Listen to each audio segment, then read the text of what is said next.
trading and investing in money seems really boring. You get all of these crusty old people on the TV and they just throw jargon at you. And to be honest, jargon is just bullshit. It really is. I mean, the whole finance industry has created, like, God knows how many terms just to confuse the public. It really is. So I want to talk about sex.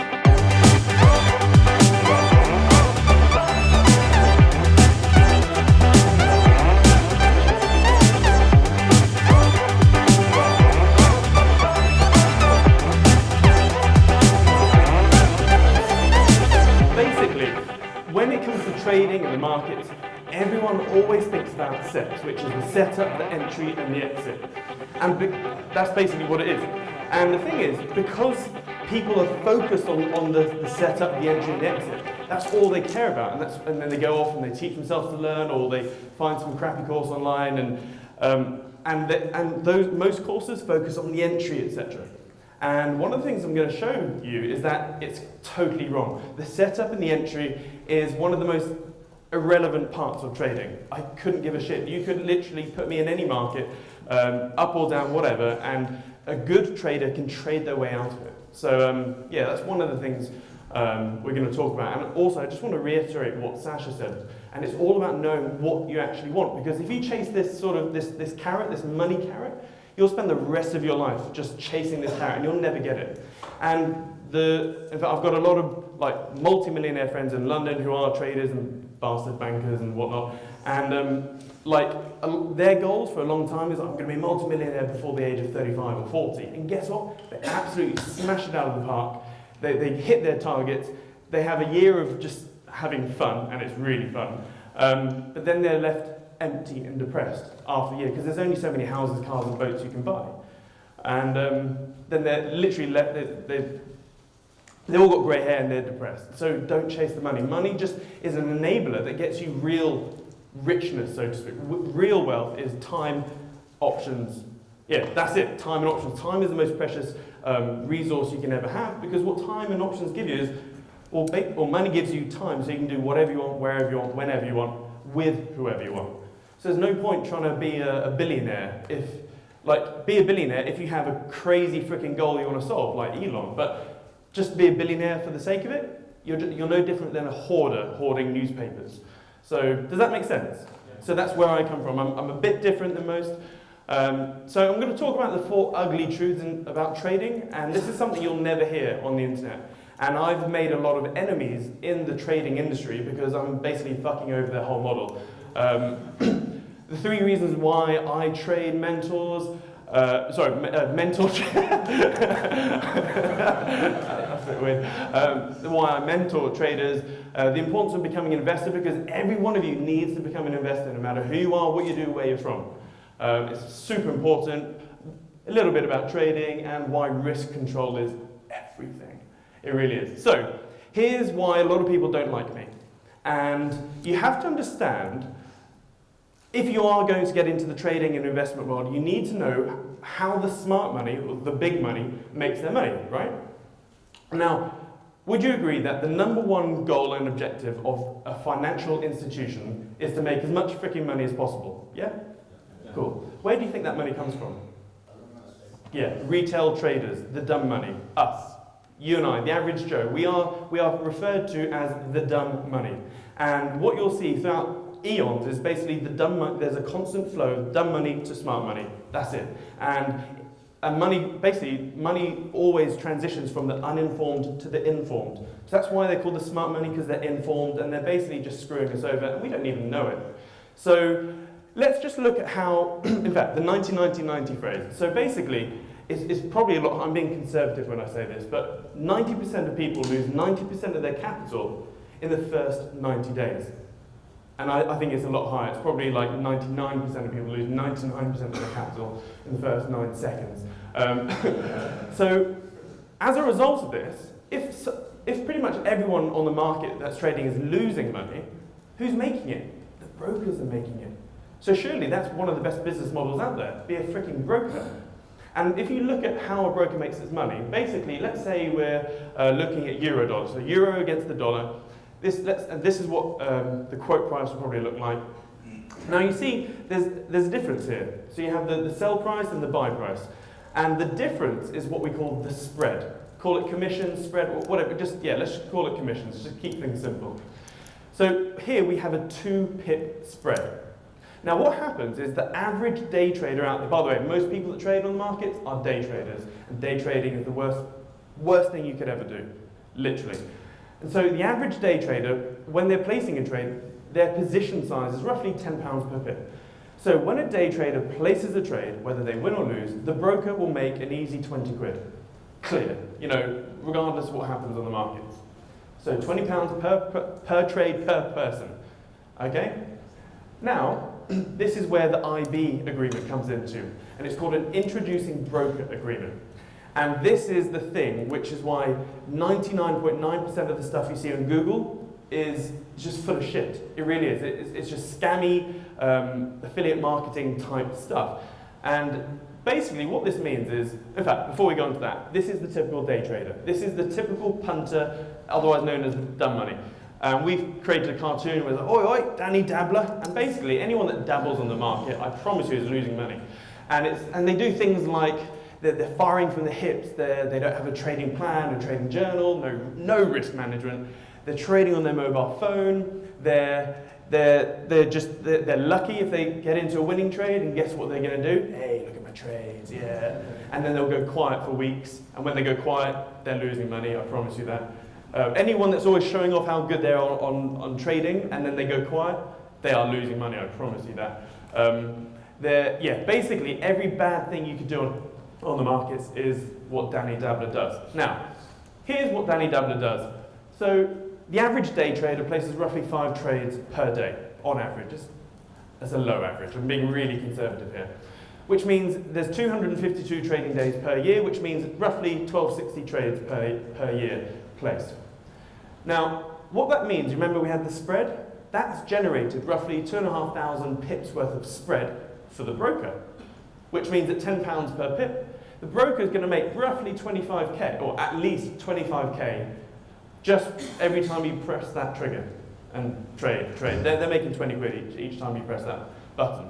So it's really lucrative for the broker. And now the broker knows that they've got roughly 3 months before you're broke. So they're trying to squeeze you for as much money as they can. Now, this is where the IB agreement comes into. An IB agreement, introducing broker agreement, is basically an affiliate link. So what they do is they approach trading educators out there. So people that teach people how to trade. This is why I hate this industry I'm in, because I don't like being a trading educator. Basically, they go to trading educator and go, look, we make shitloads of money through the spreads, and a lot of the day traders coming through us come from trading educators like yourself. How about you send all of your students to us and use us as a broker, and we'll give you a nice kickback. Now, any guesses what percentage that kickback is of that 25k? 5%? 20? 50? 40. It's internet marketer's wet dream. It really is. Because if you were an unscrupulous educator with no morals or ethics, it would then be in your interest to teach as many people how to day trade and just play the whole churn and burn game and send as many people to that broker, and every time they trade, whether they're winning or losing, you're going to get 40% of that 20 quid per trade. And so the average trading educator with an IB agreement will make roughly £840 per month per person. So most big trading educators out there you see, they're not making money from trading, they're making money from the IB agreement. Yes, hello? I'm sorry, why do they make £10 per pip? I wasn't following. So normally, basically every time you place a trade, you will bet an amount of money on that trade, so to speak.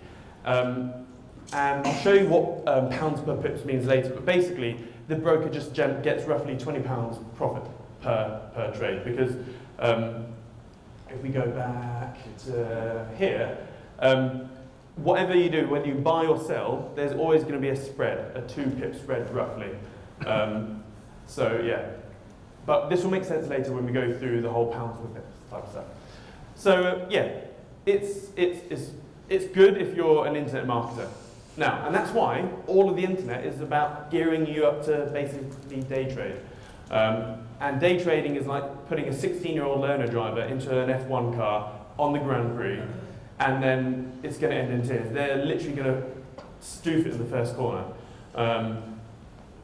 So this then leads on to managed funds and bots. So you'll also see a lot of funds out there going, hey, we have this super wizard that lives in the Shard in London. Put all your money, your life savings into this fund, and this wizard up there is going to trade it and make you shitloads of money. And they'll probably show fake reports. There's been many cases of basically funds forging fake reports. And all they're doing is they're taking your money in. That wizard guy or the fund will have an IB agreement with a broker. And so it's a case of, hey, cool, we've just got 100 million quid in. Let's just place as many trades as possible at a bigger position size as possible, and then they get the kickbacks. It's horrible. It disgusts me. And also you have these bots. It's like, hey, download this bot, buy this bot for £100, download it to your computer, and this bot will trade for you all night, every day whilst you're at work. I've bought these in the past, and you'll only lose money. I promise you that. And the best bots I've ever bought, they break even. So this bot has been running for like 6 months now, and I've made no money. So you think, oh, okay, it's not too bad, but it's just break even, but they're still generating the commissions for the broker. And then the last thing, OTC gain. This is the thing that sort of really does piss me off a bit, really, because when you have brokers, you have good brokers and you have bastard brokers. 99% of brokers are of the bastard type. And what happens is, sorry, what's your name, sir? Gary. Gary. Oh my God, I'm really bad at languages. G-A-D-I, Gary. Ah, cool. So let's say Gary opens up a 10 grand trading account. He's learned to day trade, he trades loads, blah, blah, blah, and he loses all of that 10K. Now, if he is trading through a bastard broker, guess where that 10K is gone?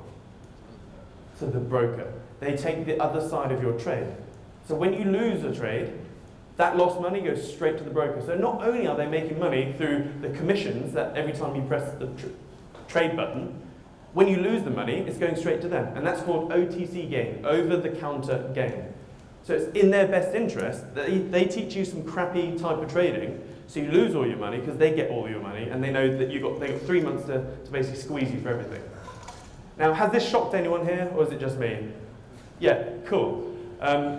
Vicky, could you pass some water? I left my water over there, please. Sorry. Yeah, so that's all the crappiness out of the way, and let's focus. I don't like negative stuff. I'm allergic to negativity. I can catch. I hope I can catch. Yeah. Sorry, just with the OTC game. Yes. Do you mean they hold? Mike, please, for that gentleman. Who's got a mic? Oh, I got it. Make sure to turn it on. Where? Here.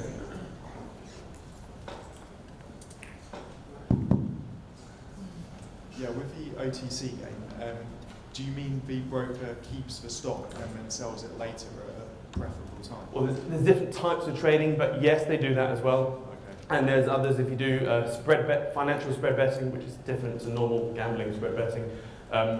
Yeah, they just keep your money, full stop. Any type of possible form of trading, they will have found a way to just get the money. That's what they do. They spend millions of pounds rigging the system. So that's the negative stuff. The thing is, knowledge is everything. So once you're aware of this stuff, one thing, you'll have a really good bullshit detector now if you ever do want to get into the trading world. And two, you can ask some very deep and hard questions to anyone that's selling you something, or a broker, etc.